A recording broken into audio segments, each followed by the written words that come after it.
morning. I'm Senator Janet Nguyen, and thank you for attending our press conference this morning. And thanking all those who are also watching online as well. This is an exciting day for us. And I will be speaking about Paw Sensitive, Change for Pets, a package of 2 animal welfare bills pertaining to shelters. Also speaking today would be some of my co-authors. We've got Assemblywoman Sharon Quirk Silva, Assemblymember Diane Dixon, and also Senator Newman. And then we also have here with us is Dr. Kate Hurley, who is a national expert on shelter veterinarian medicine. She's also the director of UC Davis Quirk Shelter Medicine Program. And of course, as you can see, we have some 4-legged friends here who are here to approve these bills with us. Researching and crafting these bills was an eye-opening experience for me. I didn't know much about animal shelters other than the fact that I visited one when I was younger after school. I would stop there and play with the dogs and wish I could have helped all of them. Now, along with my colleagues, we are in a position to help. I learned from dozens and dozens of volunteers and rescue groups that shelters could do a better job with caring for animals and getting them adopted. That euthanization isn't always the answer to population control. For example, a young husky that was hit by a car and landed in a shelter, he was not diagnosed with extreme pelvic injuries, but rather left to bleed to death for 3 days in his cage. His medical record was almost blank and had no entry for any treatment or, at bare minimum, pain medicine. Another example, a kitten missing half of her front leg, sitting for a photo with glazed eye, look of pain on her face. I wonder how this kitten could be left this way without medical treatment and at least a bandage. Thankfully, a rescue group volunteered to help pay for her medical bills, and she was not euthanized. Then I couldn't get answers on euthanization rates for some shelters and wonder why that was. Surely they know the numbers, so what are they hiding? By posting intakes, outtakes, and euthanization numbers on website, it holds shelters accountable and invites comparison between various counties. This then creates pressure for shelters to do better. On the bright side, there is a way to effectively control cat population and cut down on euthanization. It's called trap, neuter, and release. Some shelters and rescues say there are conflicting views as to whether this is legal, and it is not being done in all counties. Well, now we are making it very clear that it's going to be legal. My bill, SB 1478, provides standards for veterinarian notations on animal charts in specific instances such as timeliness of treatment, pain control, and treatment of injuries. This is modeled after protocol from the California Veterinary Medical Association, which is a great group of doctors who advocate for animal welfare. The bill will take care of a situation like we had with the husky, who have lacked a comprehensive medical record. Next, SB 1459 requires government shelters in counties with more than 400,000 people to do monthly reporting on their websites, including numbers of intake and outtakes, euthanization, and natural deaths. This is done in other states and large cities across the nation. Why not here in California? SB 1459 also clarifies that trap, neuter, and return programs for fertile or community cats does not constitute animal abandonment. Many counties do not support this practice because the law is unclear. Now they clearly will have the green light. Shelters have a tough job, and I realize that, but they need to use best practices and be open and accessible to the public, to use all the tools available so we can adopt as many pets as possible. Animals have no voices, so we are their voice. Now, I would like to turn this over to Assemblywoman Sharon Quirk Silva.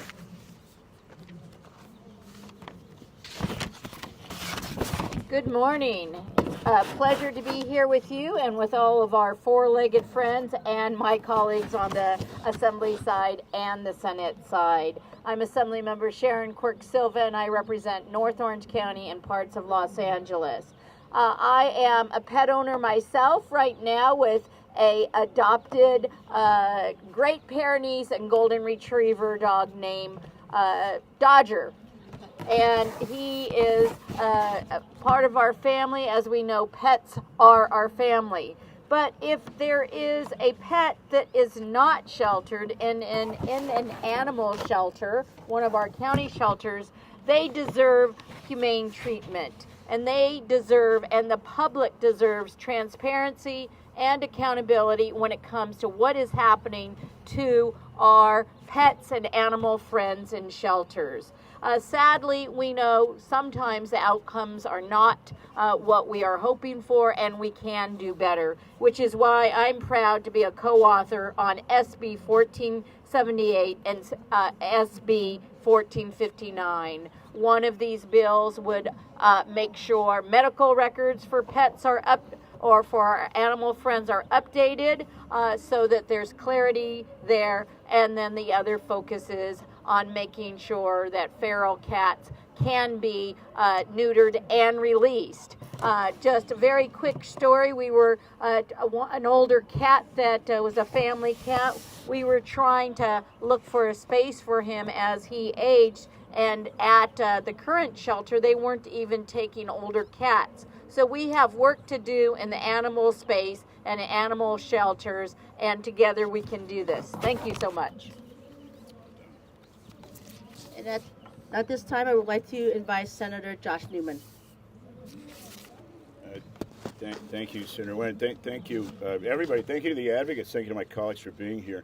I'm State Senator Josh Newman. I have the honor of representing parts of Orange, Los Angeles, and San Bernardino counties. Let me begin by commending my colleague, Senator Nguyen, for introducing these important bills, SB 1459 and SB 1478. I am a firm believer that how we protect and promote the well-being of pets, or don't, is a fair measure of our commitment to a just and humane society. As the old saying goes, if you want a friend in politics, get a dog.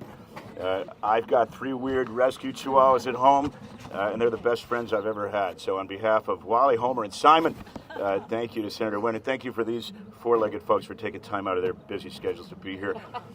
I'm proud to be a co-author on both of these bills, which together represent an opportunity to make a meaningful difference in the lives of countless animals by setting higher standards for the treatment and care they receive in our shelters. The 2 measures are a more than appropriate response to the issues highlighted by the grand jury and other recent coverage. They're also a call to action about the urgent need to address conditions at so many shelters across the state, to include overcrowding, inadequate conditions, and insufficient medical care, as my friend will attest behind me. The notion of dogs as man's best friend is actually more than a figure of speech.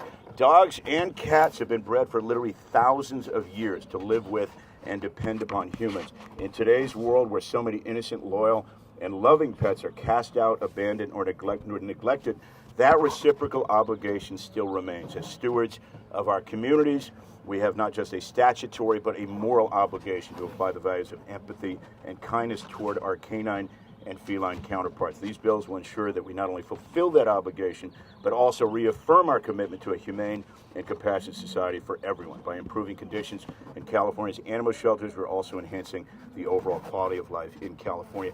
Thank you, Senator Nguyen. Thank you, everybody. Thank you. This time, I would like to ask Assemblywoman Diane Dixon. Thank you, Senator. I'm Diane Dixon. I represent part of Orange County as well, the coastal cities and inland from east of Laguna Beach. And I'm just grateful for Senator Nguyen for calling attention. I'm a dog lover my entire life. In fact, we too have 2 Goldens, allegedly Goldens. One looks just like that one, rescue Goldens. And they're the joy of our lives. Of course, we all can relate to our 4-legged friends and do whatever we can. I had no idea that there is a need for improvement in our public shelters.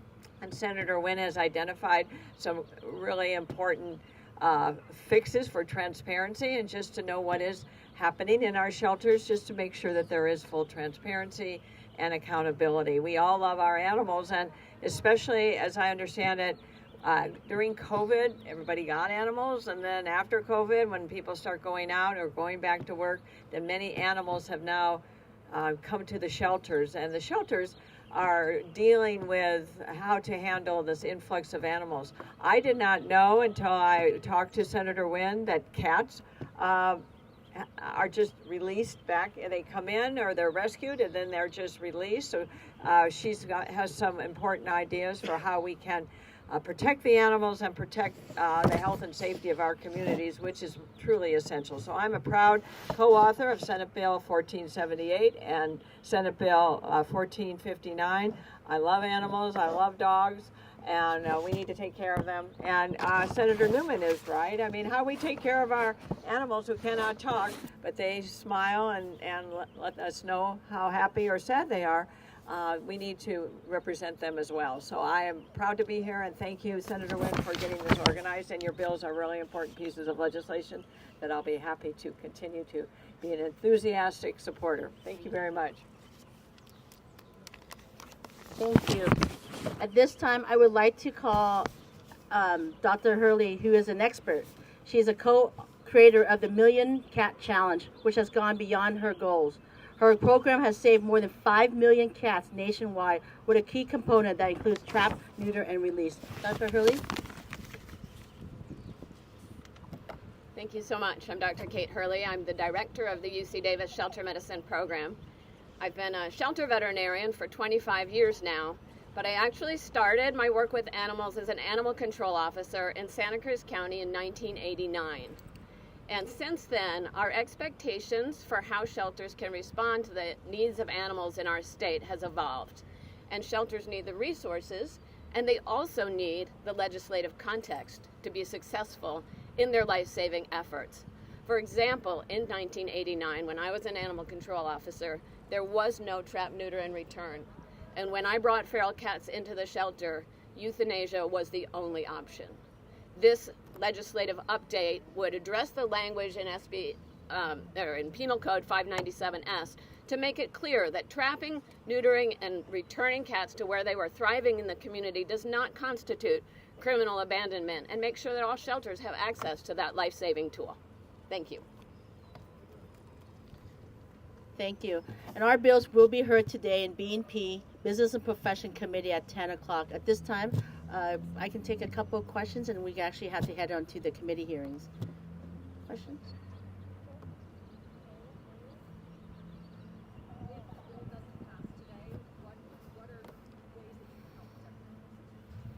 Well, we're going to continue to keep on fighting and making sure that the laws will be passed. And I will work with my colleagues. As you can see, this is a bipartisan effort.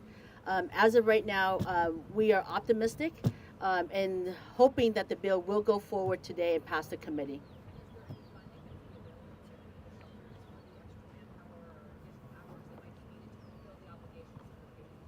Yeah, so we will, as the bill moves forward, and if it ends up in appropriation, and that's where we would then address the funding issue for counties if needed. Other than that, thank you.